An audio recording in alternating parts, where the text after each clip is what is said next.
আল্লাহ রাব্বুল আলামিন সূরা তাওবার ৭১ নম্বর আয়াতে বলেন, ওয়াল মুমিনুনা ওয়াল মুমিনাতু বা'দুহুম আউলিয়াউ বা'দ ইয়া'মুরুনা বিল মা'রুফ। মুমিন যারা, মুমিন বান্দা বান্দি যারা আল্লাহর প্রতি বিশ্বাস রাখবে, ৬টা গুণ যদি অর্জন করা যায় তাহলে আল্লাহ রাব্বুল আলামিন তাকে রহমত দান করবেন। বলেন কয়টা গুণ? ৬টা গুণ। জোরে বলেন কয়টা? ১ নম্বর গুণ ঈমান আনার গুণ, ঈমানের গুণ। ২ নম্বর ইয়ামুরুনা বিল মা'রুফ ওয়া ইয়ানহাউনা আনিল মুনকার, সৎ কাজের আদেশ, অসৎ কাজের নিষেধ। ১ নম্বর। ২ নম্বর হলো সৎ কাজের আদেশ। সমাজের ভিতরে অসৎ কাজ আছে, গান বাজনা আছে, অশ্লীলতা আছে, নামাজ কালাম নাই, হজ যাকাত নাই, ইসলামের কোনো বিধান নাই। এই জন্য আল্লাহ বললেন ইয়ামুরুনা বিল মা'রুফ, যারা নাকি ঈমান আনার পরে সৎ কাজের আদেশ করবে, অসৎ কাজের নিষেধ করবে। সৎ কাজ নিজেও করা লাগবে, সৎ কাজের আদেশ করা লাগবে, যাকাত দেওয়া লাগবে, নিজেও নামাজ পড়া লাগবে, অন্যকে নামাজের দাওয়াত দেওয়া লাগবে, সৎ কাজ করা লাগবে। সৎ কাজ বলতে শুধু নামাজ পড়া না, নামাজ পড়া, হজ করা, যাকাত দেওয়া, জিকির করা, সমাজে উন্নয়নমূলক কাজ করা, কারো বিপদে এগিয়ে আসা, এই ধরনের সমস্ত সৎ কাজ নিজেও করা লাগবে এবং অন্যকে সৎ কাজের আদেশ দিতে হবে, দাওয়াত দিতে হবে। ৩ নম্বর গুণ ওয়ায়ানহাউনা আনিল মুনকার, এবং অসৎ কাজ থেকে বিরত থাকতে হবে। সমাজের ভিতরে আপনি একজন মুরব্বী, আপনি অভিভাবক, সমাজে যতগুলো অন্যায় অশ্লীল কাজ আছে আপনার সামনে যদি সংগঠিত হয়, আপনার কাজ হলো, ইমানি দায়িত্ব হলো বাধা দেওয়া, মুখে বাধা দেওয়া, হাতে বাধা দেওয়া। এটাও পারদর্শ না, মনে মনে ঘৃণা করা লাগবে। আপনার যদি তৌফিক থাকে আপনি হাত দিয়ে বাধা দিবেন, মুখ দিয়ে বাধা দিবেন, জবান দিয়ে বাধা দিবেন, বলবেন এটা অন্যায় কাজ, ইসলাম বিরোধী কাজ, এটা করা যাবে না।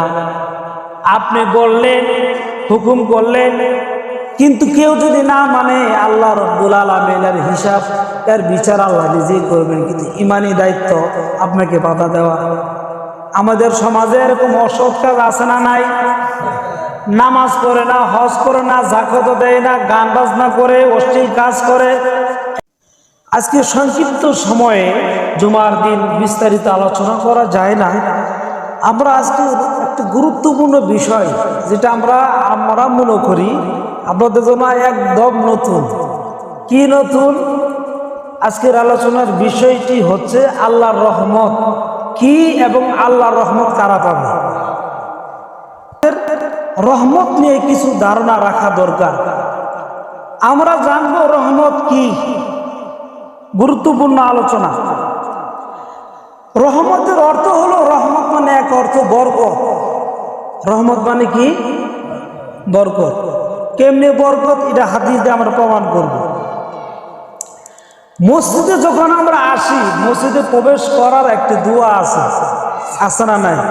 কি দোয়াটা সবাই পড়েন দেখি? আল্লাহুম্মা, হাজির সাহেব বলে ফেলেছে, আল্লাহুম্মা আফতাহ লি আবওয়াবা। এর অর্থ হইল আল্লাহুম্মা আফতাহ লি, আল্লাহ আমার জন্য তোমার সমস্ত রহমতের দরজা খুলে দাও। বলে সুবহানাল্লাহ। মসজিদে যখন বান্দা প্রবেশ করলো, আল্লাহর কাছে দোয়া করলো, আল্লাহ তোমার ঘরে ঢুকেছি, তোমার ঘরে রহমত পাওয়া যায়, বরকত পাওয়া যায়, আমার জন্য তোমার রহমতের সমস্ত দরজাগুলো খুলে দাও। বলে সুবহানাল্লাহ।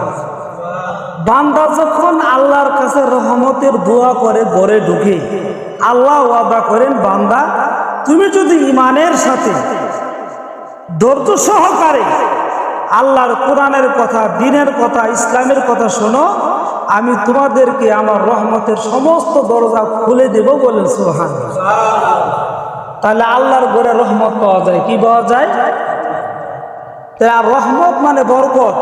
এটা প্রমাণ করলাম হাদিস দিয়া।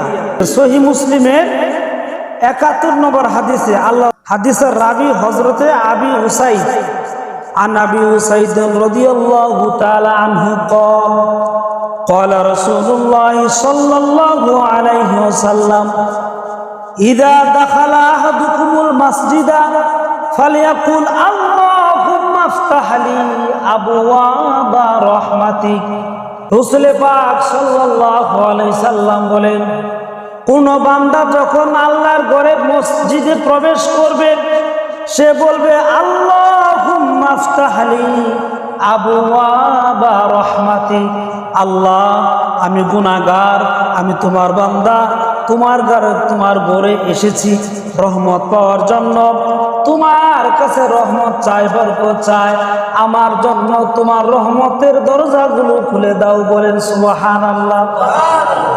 আল্লাহর নবী জনাবে মুহাম্মদুর রাসূলুল্লাহ সাল্লাল্লাহু আলাইহি সাল্লাম বলেন, বান্দা যখন রহমতের দোয়া করে আল্লাহর ঘরে প্রবেশ করে আল্লাহ রব্বুল আলামিন তাদেরকে রহমত দিয়ে ঘিরে রাখেন। বলেন সুবহানাল্লাহ। রহমত আমাদের দরকার আছে।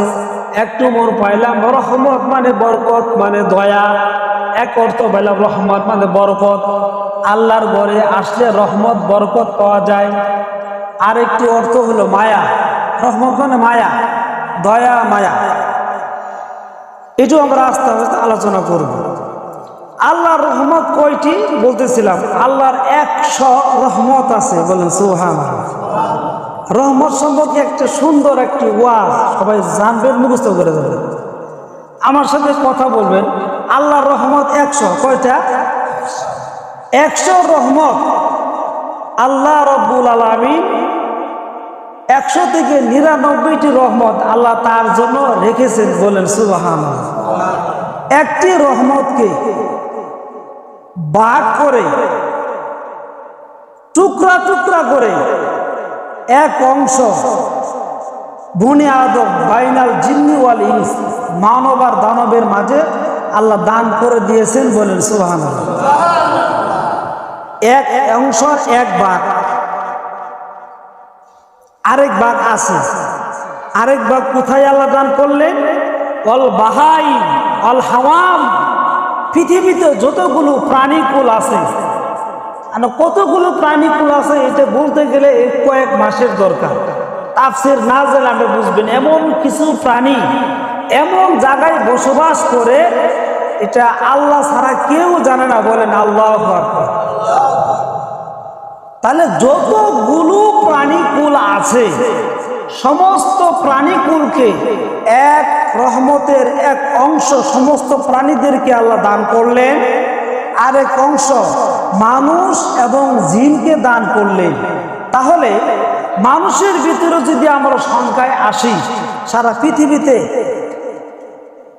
লক্ষ লক্ষ কোটি কোটি মানুষ আছে। শুধু মানুষের হিসাব, এর ভিতরে জিনের পরিমাণ, জিনের সংখ্যা কম না বেশি? অনেক বেশি। তাহলে জিনকে কিছু অংশ, মানুষকে কিছু অংশ। তাহলে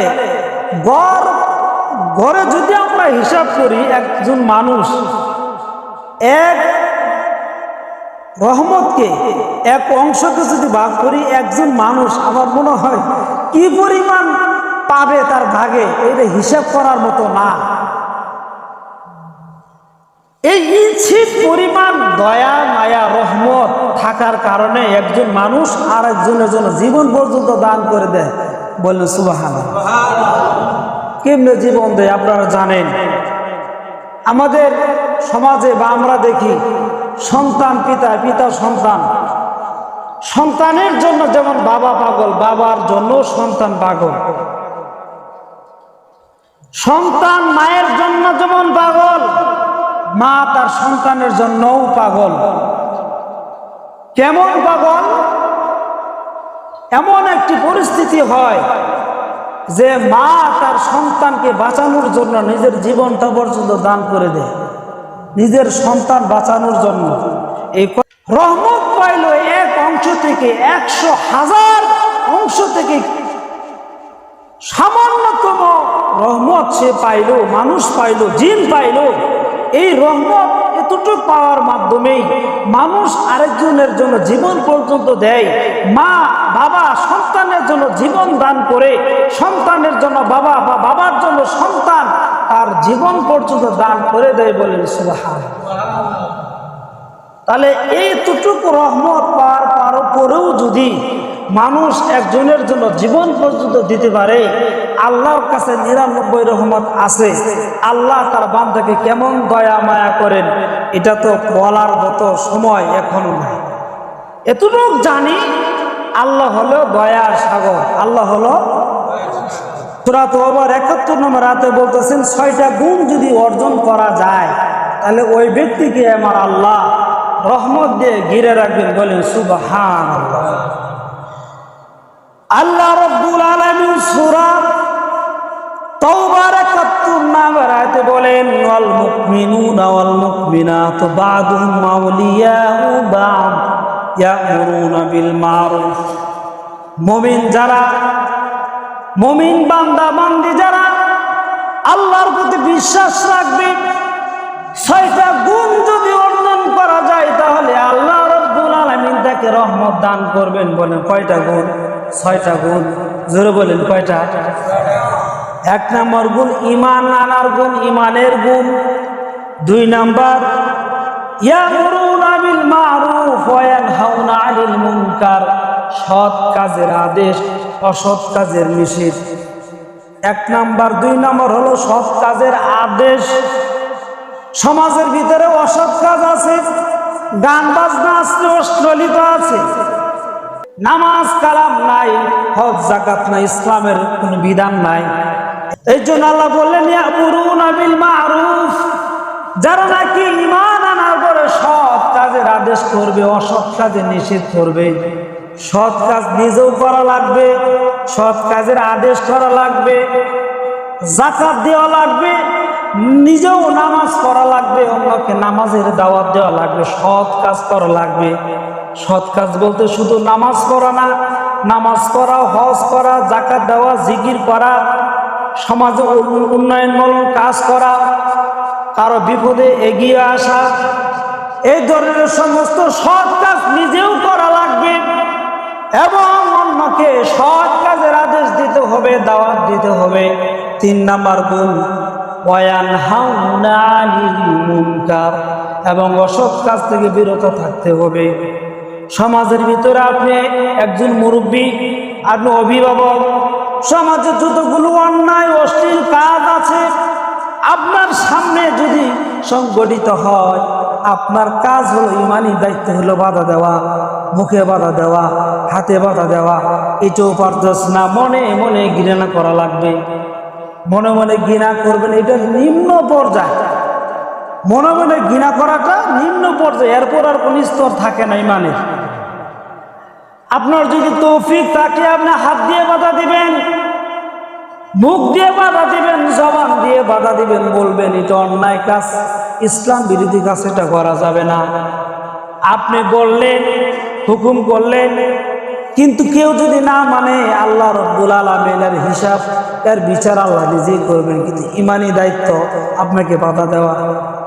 আমাদের সমাজে এরকম অসৎ কাজ আছে না নাই?